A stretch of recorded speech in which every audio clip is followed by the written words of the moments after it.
ভিড় তো মোটামুটি অনেক ভিড়, অনেক ভিড়। তারপরেও সিট পাইছি আলহামদুলিল্লাহ, ভালোই। আর আপনি? না, আলহামদুলিল্লাহ কোনো সমস্যা নাই। আমরা টিকিট পেয়েছি এবং ভালোভাবে সময় মতো ট্রেন ছেড়ে দেবে। আগে যেরকম ট্রেনের একটা অজবরল অবস্থা ছিল, ঠিক টাইমে ছাড়তো না, এখন ট্রেন ঠিক টাইমে ছাড়ার সম্ভাবনা বেশি। দেখুন, আজকে তৃতীয় দিনের ঈদযাত্রা চলছে ট্রেনের, অর্থাৎ যারা আগাম টিকিট কেটেছিলেন তারা আজকের দিনে কমলাপুর ছাড়ছেন বিভিন্ন গন্তব্যে। তবে সকাল থেকে আমরা দেখছি যে সমস্ত ট্রেন নির্ধারিত সময়ে স্টেশন ছেড়ে যাচ্ছে, যে কারণে প্রতিবার ঈদের সময়টাতে যে পরিমাণ ভোগান্তি হয় সেরকম পরিস্থিতি কিন্তু আজকের দিনে অন্তত হয়নি। এবং গতকাল দ্বিতীয় দিন, তার আগে প্রথম দিন, অর্থাৎ এই 3 দিনের ঈদযাত্রায় এখন পর্যন্ত যাত্রীদের ভোগান্তি, অর্থাৎ শিডিউল বিপর্যয়ের যে ভোগান্তি, সেটি এখন পর্যন্ত হয়নি। এবং স্টেশন কর্তৃপক্ষ এবং রেল কর্তৃপক্ষ আশা করছে যে বাকি সময়টাতে ঈদের আগ পর্যন্ত তাদের এই প্রচেষ্টা অব্যাহত থাকবে এবং তারা চেষ্টা করবেন যে সমস্ত ট্রেনগুলো যেন নির্ধারিত সময় স্টেশন ছেড়ে যায়।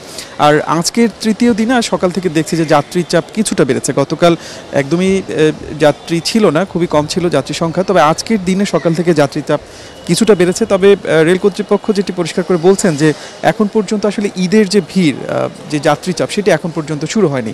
কারণ ঈদের ছুটি বৃহস্পতিবার থেকে শুরু হবে, তখন সরকারি বেসরকারি সমস্ত অফিস ছুটি হয়ে যাবে, সবাই বাড়ির পথে একসাথে রওনা করবেন, যে কারণে সেই সময়টাতে প্রচণ্ড যাত্রী চাপ থাকার এক ধরনের শঙ্কা করা হচ্ছে। তবে এখন আজকের দিনে গতকালকের তুলনায় কিছুটা যাত্রীচাপ বেড়েছে, তবে গাদাগাদি পরিস্থিতি কিন্তু নেই। কমলাপুর থেকে যে ট্রেনগুলো এখন পর্যন্ত ছেড়ে গেছে, আমরা দেখেছি যে যারা টিকিট কেটেছিলেন তারা নির্ধারিত আসনে বসেই গন্তব্যের পথে যাত্রা করতে পেরেছেন। কোনো ধরনের অভিযোগ এখন পর্যন্ত আমরা পাইনি।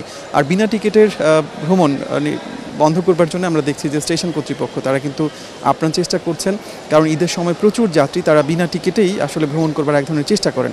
আমরা দেখছি যে এখানে রেলের নিজস্ব নিরাপত্তা কর্মী যারা রয়েছেন তারা দায়িত্ব পালন করছেন, পাশাপাশি সবগুলো প্ল্যাটফর্মেই মোবাইল কোড পরিচালনা করা হচ্ছে এবং যারা বিনা টিকিটে স্টেশনে প্রবেশ করছেন তাদের জরিমানা করা হচ্ছে। জানাতে পারবো, আমরা ধারণা করি যে বৃষ্টির মতো ট্রেন ছেড়ে গেছে এবং সবগুলো ট্রেনেই মোটামুটি যাত্রীচাপ ছিল।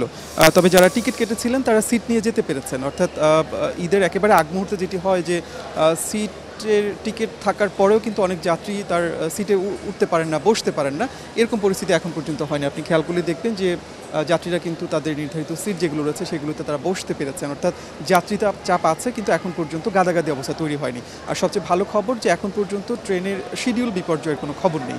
গতকাল দ্বিতীয় দিন, প্রথম দিন এবং আজকে তৃতীয় দিন এখন পর্যন্ত কোনো ট্রেনই আপনার শিডিউলের এলোমেলো হয়নি, একেবারে নির্ধারিত সময়ে সবগুলো ট্রেন ছেড়ে গেছে।